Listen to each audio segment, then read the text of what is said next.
I spent 6 months planning the perfect proposal. I designed the ring, flew in her parents, and booked the rooftop she always dreamed about. As I got down on one knee, she smiled, but then her phone lit up. A message from Room 417 said, "Can't wait to taste you again tonight." I froze mid-sentence. She whispered, "It's not what you think." I said, "Read it out loud." She didn't.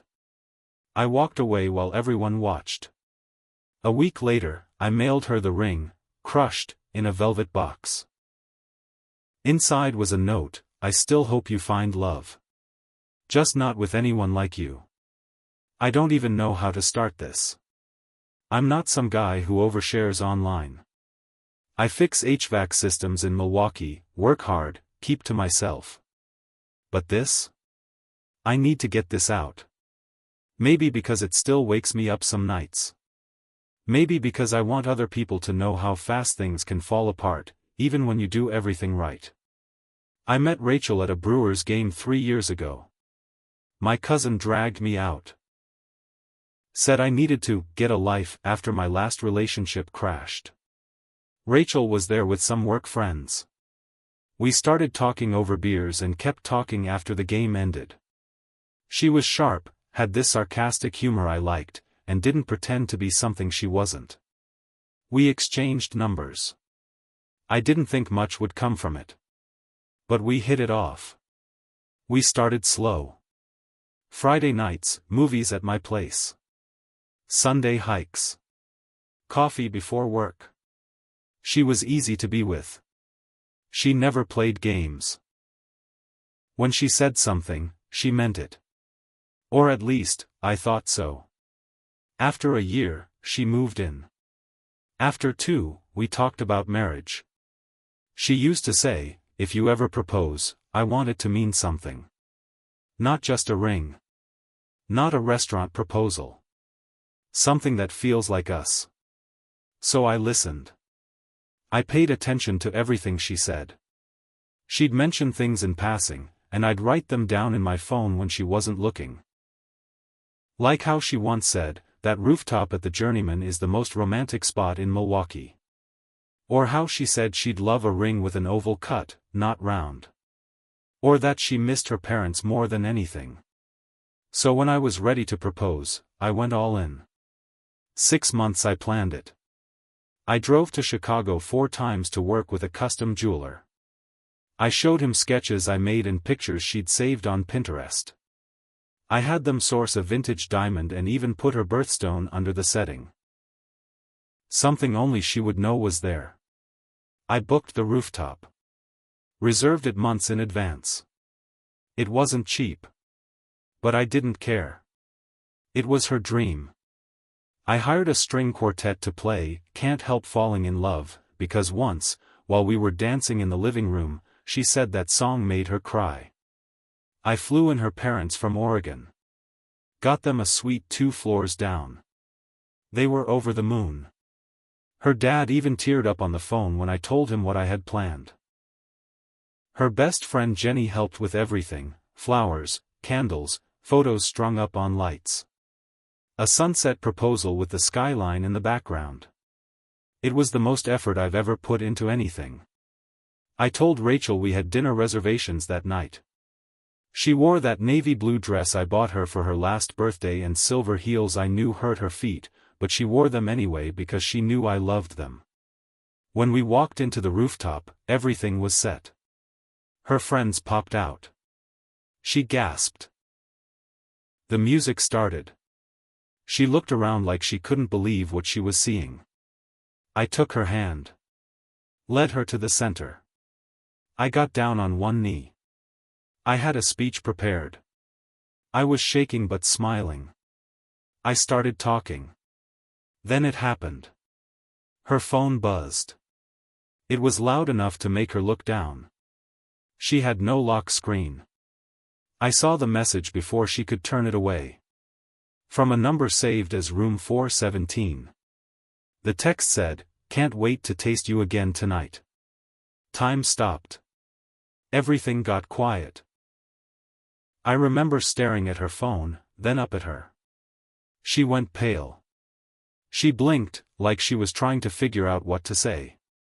She opened her mouth, then closed it. Then said, almost too quiet to hear, "It's not what you think." I stood up. Everyone around us was watching. Her parents. Her friends. The violinists kept playing until someone told them to stop. I looked right at her and said, "Read it out loud." She didn't. She just stood there. Her lip trembled. She shook her head slowly, but she wouldn't read it.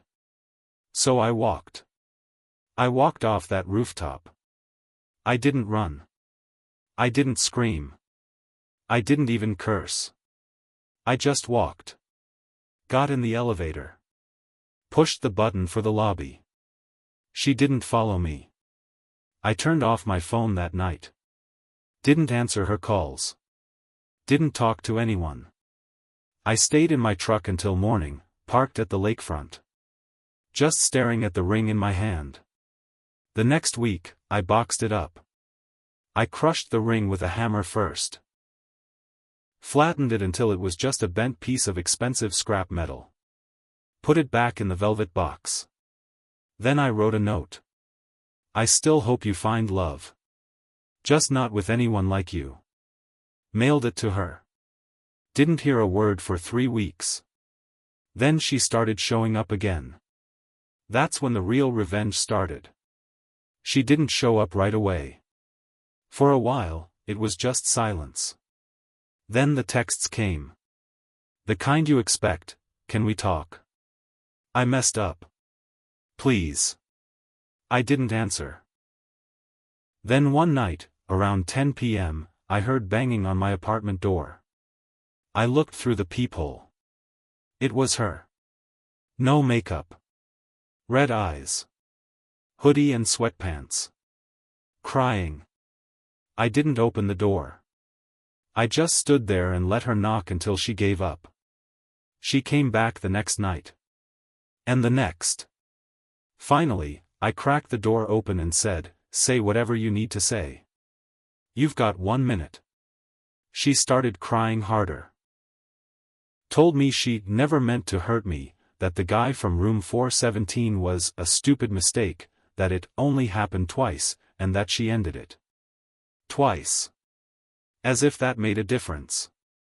She begged me to understand. Said it happened during a rough patch.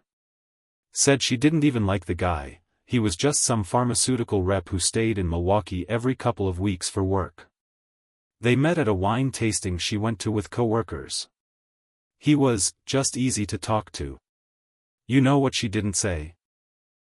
She didn't say she was sorry for destroying something real.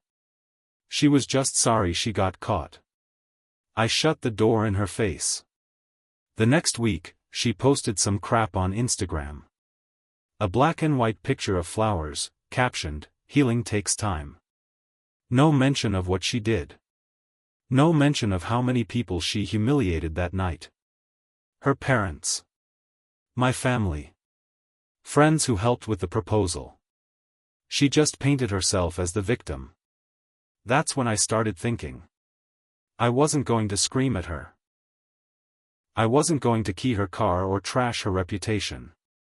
But I wasn't going to let her walk away clean either.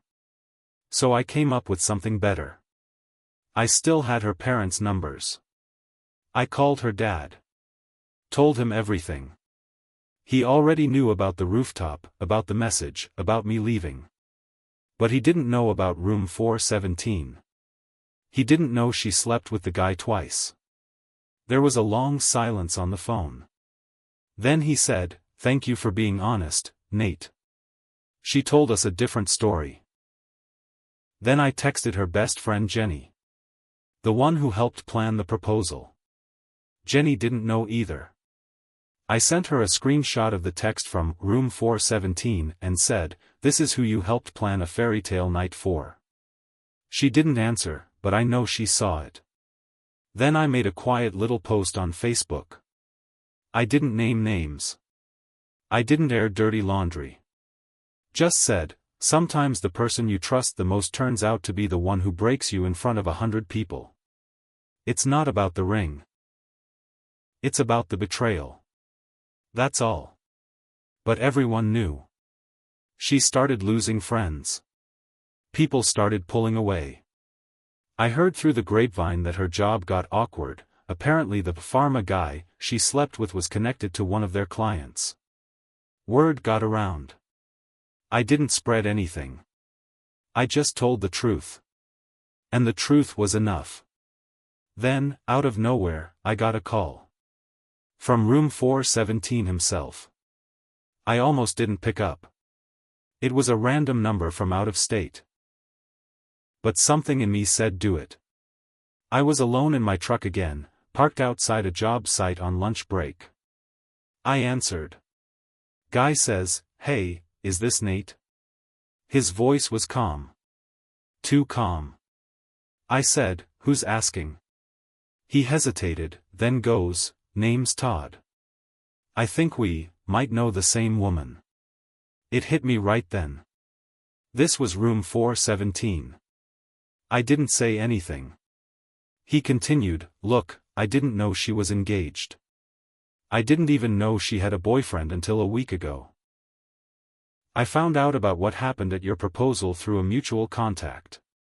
I asked, "What do you want?" He sighed. "I'm not calling to stir anything. I just thought you should know, she's been trying to reach me, too. Saying she misses what we had, that it was a mistake to let go." I blinked. "She told me you were abusive," he added. "That you pressured her into marriage. That you cheated on her." I laughed. Out loud. He said, "I don't believe her. Not after what I heard. I'm not proud of what happened, man. I didn't know. But I'm out. Just figured you should know she's trying to rewrite everything." We hung up. I sat there for a long time. Felt sick. Like I'd just heard the final piece of something rotted. She wasn't sorry. She was rewriting the whole story. In her mind, she was the victim now. She cheated, got caught, and somehow still thought she could spin it. A week later, a new post showed up on her Instagram, a blurry sunset picture, captioned, "Healing. Growth. Forgiveness." The comments were full of her followers cheering her on. "You're so strong. Proud of you. Keep shining." I knew some of those people. I'd met them. One of them used to say I was the best thing that ever happened to Rachel. Now they were telling her she was strong for cheating and crying about it. I didn't respond. I didn't post anything. But I wasn't done. You see, while she was busy healing and lying, I still had one last card to play. Before I proposed, Rachel and I had started house hunting. We weren't official yet, but we looked at listings together. There was one place just outside of Wauwatosa she loved, big yard, wraparound porch, old oak trees. She kept saying, "This is where I want to raise kids." I remembered that house. And I remembered the realtor. So I called him. And I bought it. Not to live in. I didn't even move in. I bought it, fixed it up, painted the porch the exact color she loved. And then I put it up for rent. And I made damn sure every time she drove by, she'd see it. With a sign on the front yard that said, "Dream home available. Sometimes you only get one shot." She drove by. I know she did, because she messaged me that night, "Was that necessary?" I didn't answer. Because the answer was, hell yes, it was. After I bought that house, things got quiet. For a while. Rachel stopped trying to contact me. No more late-night knocks. No more texts. But I knew from mutuals she was still telling people a version of the story where I was the villain. She said I overreacted. That I embarrassed her on purpose, in front of everyone. That I was controlling. All the usual deflections. But she left out the part where she blew up her own future over a guy in a hotel room. A few months passed. The house sat empty while I rented it out on short-term leases. Families came and went. I didn't care about the money. I just wanted her to see that dream house and know it would never be hers. But even that wasn't the end. One night, I got a call from Jenny, her former best friend. The same one who helped plan the proposal. I hadn't spoken to her since that night. She sounded tired. "Hey," she said. "I think you should know. Rachel's in trouble." I didn't say anything. I just waited. "She's not doing well," Jenny went on. "She lost her job last week. Her name came up in an HR complaint. Something about inappropriate relationships affecting work performance. I don't know the details, but they let her go. Still, I didn't speak. And, her parents cut her off. Financially. They're done. Her mom told my mom she's been lying about everything. Not just to them, to everyone. Finally, I asked, "Why are you telling me this?" Jenny paused. "Because I think she needs help. And maybe, because you should hear this too." Then she said it. "She's pregnant, Nate." That hit me like a truck. I sat down. Felt the air leave my lungs. Jenny didn't know who the father was. Rachel had told two different stories to two different people. One was Todd, the hotel guy. The other was me. I hadn't touched Rachel in weeks before the proposal. I knew it wasn't mine. Jenny said Rachel was telling people we were trying for a baby, which was a lie. I never agreed to that. But now she was using that lie to paint me as the deadbeat who walked away. I said thanks, hung up, and drove to the house. I don't even know why. I just needed to sit in the driveway and think. I parked under the oak tree. The one she used to say she wanted to hang a swing from. And I thought about how far I'd come. From designing a ring, planning a dream, believing in a future, to this. To lies. Manipulation.